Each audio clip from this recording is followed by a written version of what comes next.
नमस्कार दोस्तों, स्वागत है आपके अपने YouTube चैनल विजय क्लासेस में। दोस्तों, आज की वीडियो में हम शब्द विचार के विषय में अध्ययन करेंगे। दोस्तों, जैसा कि आप लोग जानते हैं कि इससे पहले की क्लास में हम लोगों ने वर्ड विचार पर अध्ययन किया था, वर्णमाला के विषय में जाना था। अब हम लोग शब्द विचार पर अध्ययन करेंगे।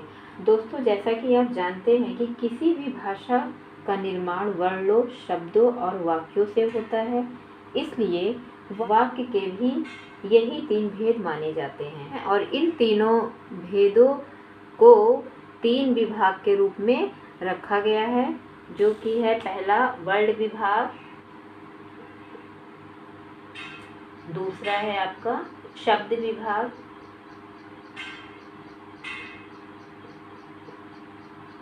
और तीसरा विभाग है आपका वाक्य विभाग। वाक्य विभाग।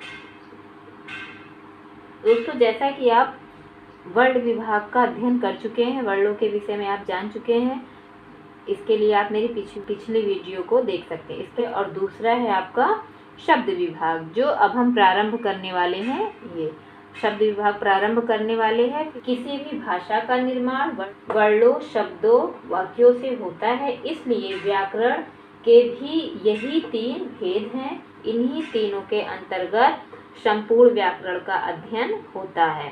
वर्णों का नॉलेज हो जाएगा तो हम शब्द बना लेंगे, शब्दों का नॉलेज हो जाएगा विभिन्न प्रकार से तो हम वाक्य में इसका प्रयोग कर लेंगे, और जब वाक्य बनेगा तो एक भाषा के रूप में प्रयुक्त होने लगती है। तो इसी कारणवश, इसी वजह से इन्हीं के अंतर्गत संपूर्ण व्याकरण का अध्ययन होता है।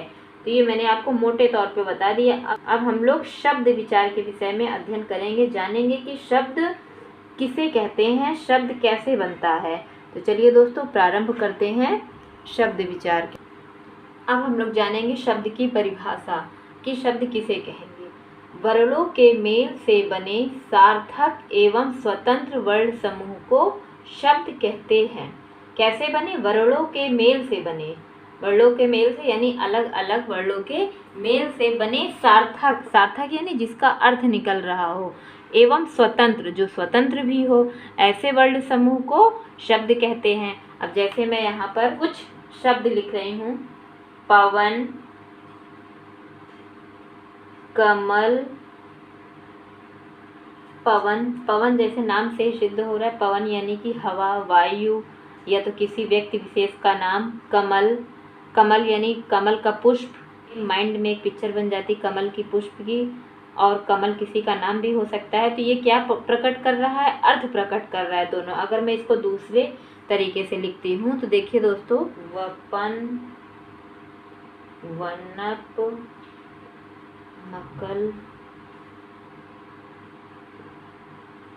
कलम। तो देखिए दोस्तों, वपन इसका भी कोई अर्थ नहीं है, वनप इसका भी कोई अर्थ नहीं है मेरे ख्याल से, लकम ये भी अर्थहीन है, पहले मैं इसको काट दूं, कोई अर्थ नहीं, ये भी अर्थहीन है। मकल ये भी अर्थहीन है मेरे हिसाब से, ये आपको शब्द हिंदी शब्दकोश में भी नहीं मिलेगा कहीं पर। कलम इसका अर्थ है, ये सार्थक है। कलम यानी कि पेन, जैसा कि आप लोग जानते हैं। कमल पुष्प का नाम है, इसका भी अर्थ है। पवन इसका भी अर्थ है। तो देखिए दोस्तों, हम ऐसे ही कोई भी वर्ड जोड़कर उसको लिख दे तो वो शब्द नहीं बन जाता, क्योंकि जब तक उसका अर्थ नहीं होगा, वो सार्थक नहीं होगा, वो शब्द नहीं कहलाएगा। तो सार्थक हो गई, सार्थक ध्वनि। अब स्वतंत्र कैसे? इसके लिए आपको के विषय में भी जानना जरूरी होगा कि पद क्या होता है और शब्द क्या होता है। तो मैं थोड़ा सा आपको बताऊंगी। देखिए दोस्तों, प्रत्येक सार्थक वर्ण समूह स्वतंत्र स्थिति में शब्द कहलाता है। अब देखिए पवन, पवन ये देखिए स्वतंत्र स्थिति में है, शब्द कहला रहा है। इसके आगे पीछे कोई भी और भी शब्द इससे जुड़ा हुआ नहीं है, स्वतंत्र स्थिति में है। पवन या तो किसी का नाम भी हो सकता है या वायु भी हो सकती है। पवन स्वतंत्र स्थिति में है। अगर ये वाक्य में जुड़ जाता है तो ये पद कहलाएगा। जैसे ये कमल है, कमल क्या है? एक पुष्प है। जैसा कि आप जानते हैं कि कमल एक पुष्प है, फूल है, लेकिन अगर ये वाक्य में जुड़ जाता है तो ये पद कहलाएगा। अभी तो ये शब्द है, लेकिन मैं इसको वाक्य में जोड़ के आपको दिखाती हूँ।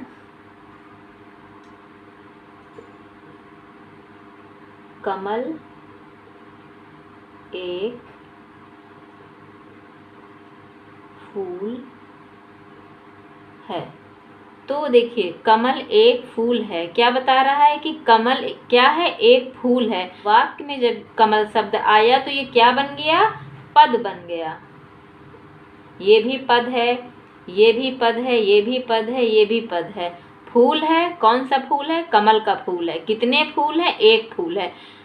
तो क्या है, ये सब पद बन जाते हैं जब वाक्य में आने के कारण ये पद बन जाते हैं। लेकिन जब स्वतंत्र स्थिति में ये रहेगा तो ये क्या कहलाएगा, शब्द कहलाएगा। स्वतंत्र स्थिति में शब्द कहलाएगा। डिफिनेशन में भी लिखा है सार्थक एवं स्वतंत्र वर्ण समूह को शब्द कहते हैं। तो मैं उम्मीद करती हूँ दोस्तों कि आपको पद और शब्द में थोड़ा तो अंतर समझ में आ गया होगा।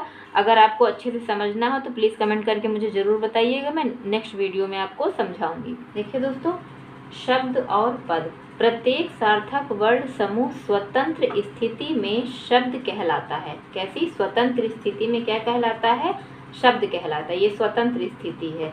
लेकिन जब यही शब्द मैं यहाँ पर बता दे रही हूँ, लेकिन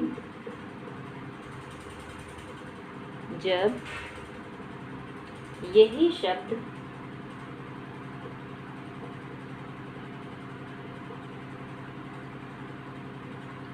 वाक्य में प्रयुक्त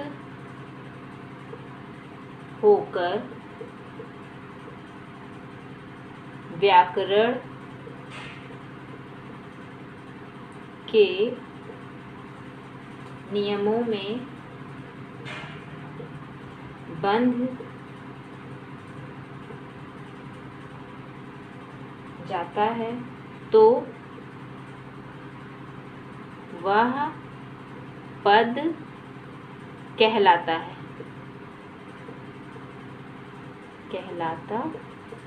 है।